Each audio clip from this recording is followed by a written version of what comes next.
It's not against the law pass on the double yellow. You can load on it, especially to delete.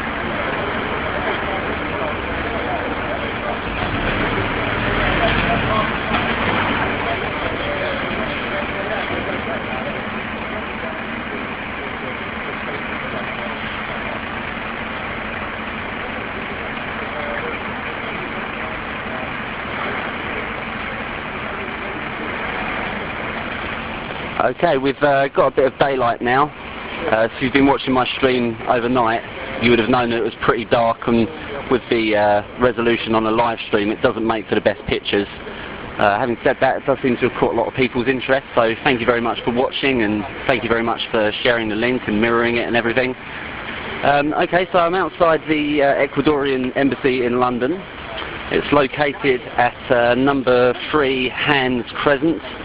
To give you some idea of the geography of the area, those not from London, this will probably give you a bit of a better perspective.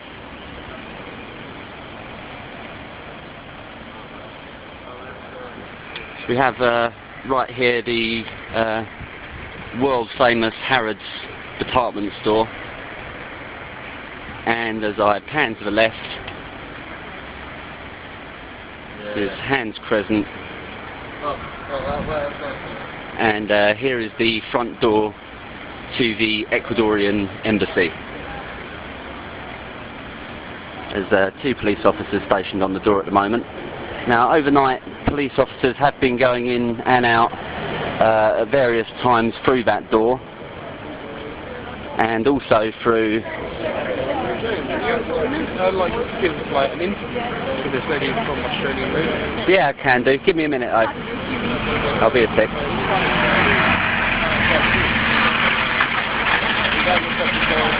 Okay, and down the side, there's a side entrance which did have a police line, do not cross. That tape's been across the road all night, but I think they've taken it down now as delivery lorries are going in and out. And just where the camera's pointed now, there's a side entrance, and ordinary standard Metropolitan Police officers, nothing special about the way they're armed or anything, just a regular uniform as you see before you there. They've been going in and out of that side door at regular intervals. Now, just because they've gone inside there, it's my understanding that that doesn't necessarily mean that they've breached Ecuadorian sovereign territory. I believe that's set aside for different parts of the embassy where they can't enter without invitation.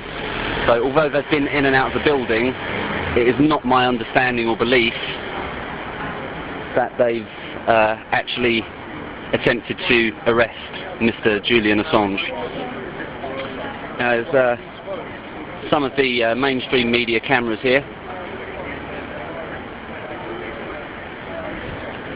Now, this is the first time I've been down here this evening and this morning. This area barriered off from what I've been told by certain people who I've met this evening. They've been holding a pretty much 24-hour vigil out here. At the moment, the number of what I would guess to be WikiLeaks supporters, they number in the tens. I've been given information that there's been a Facebook group created with a few thousand people invited to arrive here at 10. Or whether they actually will or not, I don't know. We'll have to see, won't we? But I know that that Facebook group has been posted.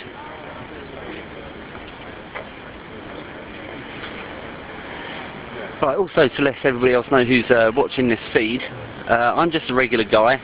I describe myself as an independent citizen journalist, and that basically means that rather than rely on mainstream media as a source of news, I'd rather go out and try and capture it myself and share it with the world. To that end, I do make all my broadcasts Creative Commons, so free for non-commercial credited use. If you do want to use it, embed it anywhere, then I appreciate you basically saying where you found it, and a link to my Twitter is okay, just something like @AubreyJ is fine. Also, if anybody wants to add my Twitter feed, and this isn't self-publicising or anything, but I automatically send a tweet because the Bambuser account and my Twitter accounts are synchronized, so every time I start a fresh broadcast, if you've got me added to your feed, then you'll get notified automatically. And that's at AlburyJ, assuming that you're on Twitter. That's spelt ALBURYJ, all as one word. Right, as I said, I am just a regular guy, citizen journalist. Anybody can do this. You just need a smartphone and download a live streaming app. My preference is for Bambuser, though others are obviously available. But to that end, I've been up all night, and get this, I've got to go to work very, very shortly. So my plan at the moment is, there's a couple of guys going in there, but they look like they're just staff, like work people. At least that's what they look like. Yeah, as I say, I'm just a regular workaday guy. This is, I don't know, I guess a hobby, if you like. So I've got to go to work fairly shortly, but I am going to ask that my employer give me the day off, and if they're happy to accede to that request, then I'll be back down here for coverage. James, are you still... do you want to tell people about the event? Oh, I've mentioned it. Okay. Have you mentioned details about the Facebook page? To say that they're going to... Okay, I'm just being shown here. There's a Facebook page called Occupy the Ecuadorian Embassy, August 16th, 2012. So it's got directions, the address and everything. So yeah, if you want to have a look for that on Facebook, that's there for you.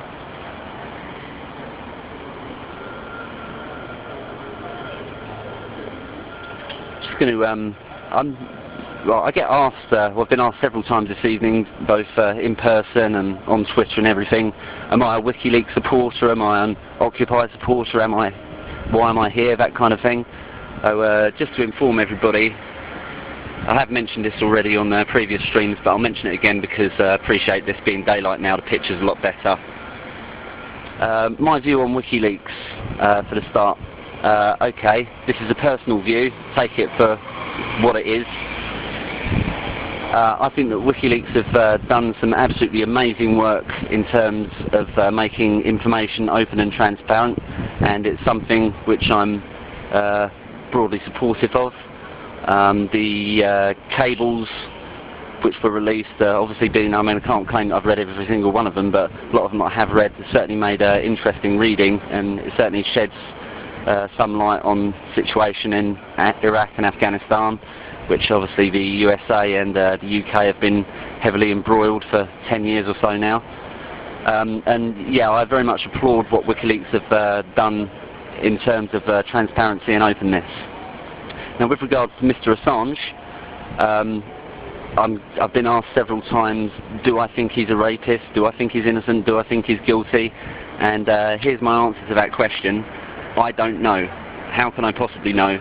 I wasn't there when the alleged incident happened, so I'm certainly not an eyewitness to it. I don't know anybody personally involved, so I have nobody's individual word that I can trust on that. All I know is what I've seen and read in the papers. So to that end, I'm slightly concerned that WikiLeaks has become more about Julian Assange than about the actual WikiLeaks project itself, and that concerns me a little bit, because I'm quite into the idea of horizontal leadership, and looking at the bigger picture, I would certainly hope that people would understand that WikiLeaks is potentially much bigger, well, it is much bigger than Julian Assange himself. Having said that, I appreciate that Mr. Assange would have put a personal lot of hard work, time, gone to some considerable personal risk in order to facilitate a lot of what WikiLeaks have done, and I applaud that. As for the allegations of rape stroke sexual assault, I have no idea whether they happened or not. There may well be a case to answer. A lot of people are saying that if he's innocent, why doesn't he just go to Sweden? And I can certainly see that argument. If he's innocent, then he should be able to clear his name and then get on with the business of making information available to the world. On the other hand, he may have concerns, legitimate concerns, that he may be further extradited from Sweden to the USA. Given the strict circumstances of what I know of the situation, and bearing in mind I'm just a regular guy, I'm no politician, I'm no lawyer or anything like that, I don't really see how that could happen, because I think UK has got a much more, how would I describe this, a much stronger history of extraditing people wanted by the USA, certainly more than Sweden anyway.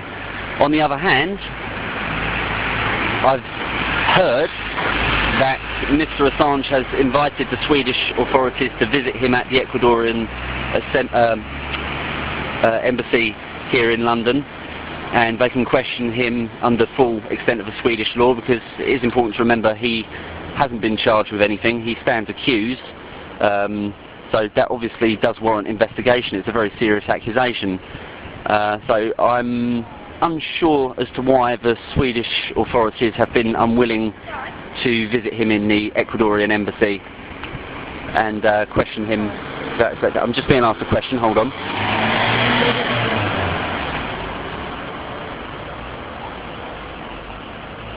Oh yeah, I mentioned it. I've just been given some information which I'd already passed on to everybody, so never mind about that. So yeah, as I was saying, I don't know if he's guilty or not. I don't have the information available to me in order to be able to make a reasoned judgment on that. So, what I do think is rather interesting about this story is that the Ecuadorian embassy, obviously certain parts of it are going to be sovereign Ecuadorian territory, and therefore UK authorities don't have any jurisdiction to enter onto that ground. It's, you know, effectively an invasion, and from what I've seen on the internet this evening, the Ecuadorians would consider that an aggressive act. Not that I'm suggesting in any way that UK and Ecuador are about to go to war or anything, and personally I don't think that the UK authorities would be willing to cause the diplomatic row that would basically follow if they were to just storm in there. So I don't think that that will happen. I could be wrong, it's just what I think. What I have heard as a rumour on the internet, and we all know about internet rumours, take them with a massive pinch of salt, that the UK authorities may seek to revoke the Ecuadorian embassy's status as an embassy, and therefore if it's no longer an embassy, then they can go in there because it's British sovereign territory. Now whether they do actually want to do that or not, I don't know. I've asked them the question over the course of the evening, they're certainly not telling me.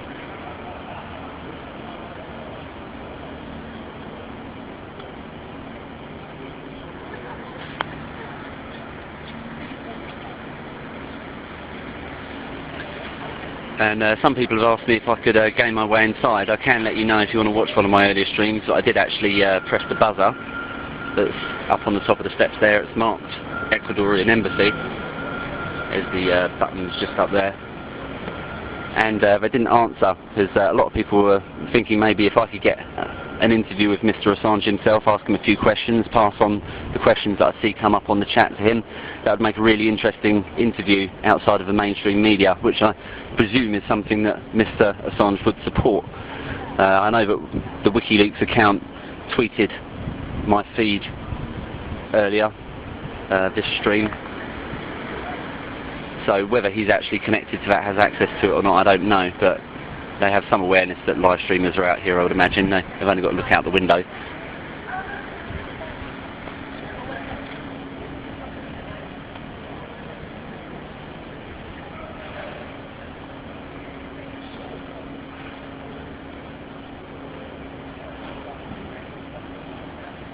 So it's certainly an interesting diplomatic situation unfolding here.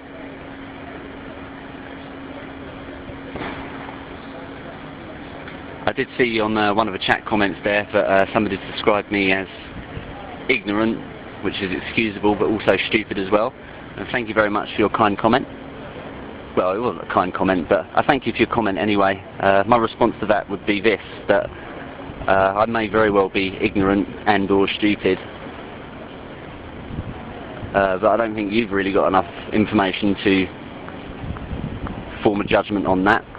And I would also say thank you very much for taking the time, because if I've somehow affected your life in such a way that you logged onto a website from a stream that I'm producing and to actually make a comment directed towards me, it's amazing that somebody ignorant and stupid could affect your life in such a way that you actually feel driven to do that. I'm actually quite honoured, so thank you.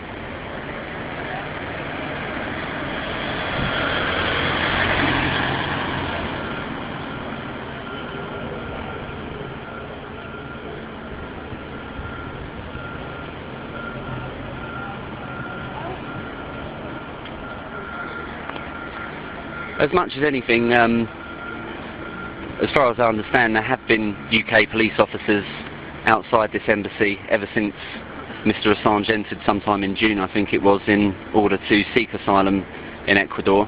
And the reason for that, I think, would be, whichever way you look at it, whether you think he's guilty of sexual offences, rape or not, the one thing which Mr. Assange has done, which is contrary to UK law, is he was required under the terms of his bail to report to a London police station. I think it was at least once per week, or maybe it was once per day, but he needed to regularly report to a police station, and obviously whilst he's been in the embassy he's not been able to do that, so he's in breach of his bail. So therefore, if he were to set foot outside the embassy, he, as the situation stands at the moment, he would most certainly be instantly arrested. So I guess the police have to be here as much as anything, because they follow their orders, and if they're told to arrest that man by their superiors, that is indeed what they will do. I'm just going to get a shot of this side entrance again, which was the main focus of what people were interested in last night. I'll see how far I can walk down before they stop me. There's a police van down there. Just going to try and make sure I don't get run over. Stand on the curb. There's a delivery entrance here. That's, as far as I can see, nothing to do with the Ecuadorian embassy. The side door, which the police were going in and out of for most of the night, is that black one right in front of the feed there.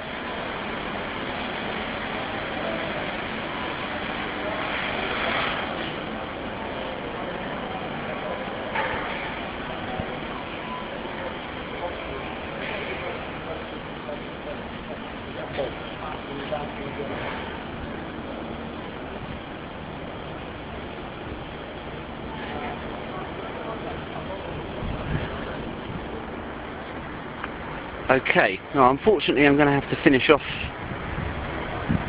with a shot. I think I'll pick out this one here, because I've got to go to work. As I said, I'm just a regular guy, just out here with a smartphone. So what I would encourage everybody to do is, if you've got a smartphone, download a live streaming app onto it, and if something happens that's newsworthy in whatever city, town or country you live, wherever on the globe it is, then you're ready to go and broadcast it to the world instantaneously should that happen, and that reduces people's reliance on mainstream media for the news. So if you want to re-watch any of what happened last night, you can have a flick through my channel, bambuser.com/channel/AubreyJ. I'm hoping that when I pop into work, I've got quite a reasonable employer. I'm hoping that they'll let me take the day off. No guarantees, just going to have to see what they say. Hopefully if they do, then I'll be back down here later today to stream some more. And if not, we'll have to see how the situation develops through the day and maybe tonight. So we'll just have to see how that one goes. There's a pan au chocolat. Can I take that one? Thank you. Just been bought breakfast. I want to say a massive thank you to everybody who's been watching, sharing, tweeting, mirroring the feed. I want to say a huge thank you to those who've sent down things like this, and somebody sent down some pizzas and everything earlier, and that was hugely appreciated by everybody down here, including me, so thank you very much for the people that did that.